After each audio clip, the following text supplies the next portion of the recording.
నా thinking process ఎలా ఉండదంటే ప్రిలిమ్స్ అనేది ఫర్ ఎగ్జాంపుల్ నేను ఒక ఎగ్జామినర్ అనుకోండి, యూపీఎస్సీ వాళ్ళు వచ్చి నాకు ప్రిలిమ్స్కి ఒక 100 క్వశ్చన్స్ తయారు చేయమని అంటే అప్పుడు నేనేం చేస్తాను, డైరెక్ట్గా ర్యాండమ్గా ఎక్కడి నుంచో క్వశ్చన్స్ తయారు చేయకుండా నేను ఫస్ట్ ప్రీవియస్ ఇయర్ క్వశ్చన్ చూస్తాను.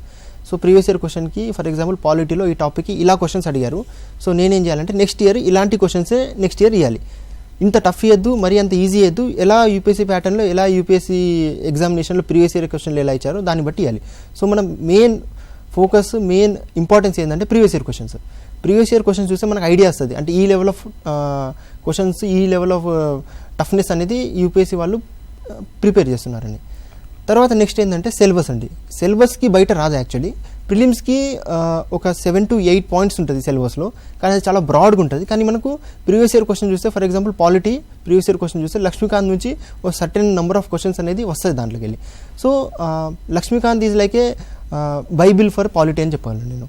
ఇంకా మిగతా ఏంది జియోగ్రఫీకి తీసుకుంటే ప్రిలిమ్స్కి ఒక లాస్ట్ ఇయర్ 2024 ప్రిలిమ్స్లో 7 క్వశ్చన్స్ అనేది 11th క్లాస్ ఎన్సీఆర్టీ నుంచి వచ్చింది. సో మనకు ఎన్సీఆర్టీస్ నుంచి చదువుకోవాలి, ఎందుకంటే దీనిలోకి వెళ్ళి క్వశ్చన్స్ వస్తున్నాయి అన్నట్టు. So based on the PYQs, based on the syllabus, based on the sources, మూడింటిని మ్యాచ్ చేసుకొని మనం ప్రిలిమ్స్ అనేది అక్కడ నుంచి ప్రిపేర్ అవ్వాలి దాన్ని బేస్డ్గా. నెక్స్ట్ వచ్చేది ప్రిలిమ్స్లో ఏంటంటే మనకు 80 నుంచి 100 మధ్యలో కట్ ఆఫ్ అనేది స్టార్ట్ అవుతుందండి. సో మనము నెంబర్ ఆఫ్ క్వశ్చన్స్ అనేది ముందే చేయాలి. దానికి మనం టెస్ట్ సిరీస్ తీసుకొని రాస్తూ ఉంటే మనకు ఐడియా అనేది వస్తుంది. కానీ టెస్ట్ సిరీస్ నాకేమనిపిస్తుంది అంటే టెస్ట్ సిరీస్లో వాళ్ళు ఒక కోచింగ్ ఇన్స్టిట్యూట్ టెస్ట్ సిరీస్ మిగతా కోచింగ్ ఇన్స్టిట్యూట్ టెస్ట్ సిరీస్కి వాళ్ళు ఏం చేస్తారంటే కాంపిటీషన్ ఉంటుంది. మా టెస్ట్ సిరీస్ టఫ్ ఉంటే మార్కెట్లో ఎక్కువ సేల్ అవుతుంది అని అనుకుంటారు. కానీ జస్ట్ టెస్ట్ సిరీస్ అనేది just it is for knowledge gaining అని అనుకోండి. అంటే టెస్ట్ సిరీస్లో సాల్వ్ చేస్తే మార్క్స్ అనేది ఇన్ కేస్ ఎక్కువ రాకుంటే దాంతో డిసప్పాయింట్ అవ్వకుండా మనకు ఫైనల్ ఎగ్జామ్లో ఏదైతే మార్క్స్ వస్తుందో అది ఇంపార్టెన్స్ అనుకొని అది సాల్వ్ చేస్తూ ఉండాలి. మోర్ ఓవర్ ప్రిలిమ్స్కి సీసాట్ అని 2వ పేపర్ ఉంటుందండి మధ్యాహ్నం. అది దాంట్లో మ్యాథ్స్ ఉంటుంది, దాంట్లో రీడింగ్ కాంప్రహెన్షన్ ఉంటుంది, దాంట్లో రీజనింగ్ అనే ఇంకో యాంగిల్ కూడా ఉంటుందండి.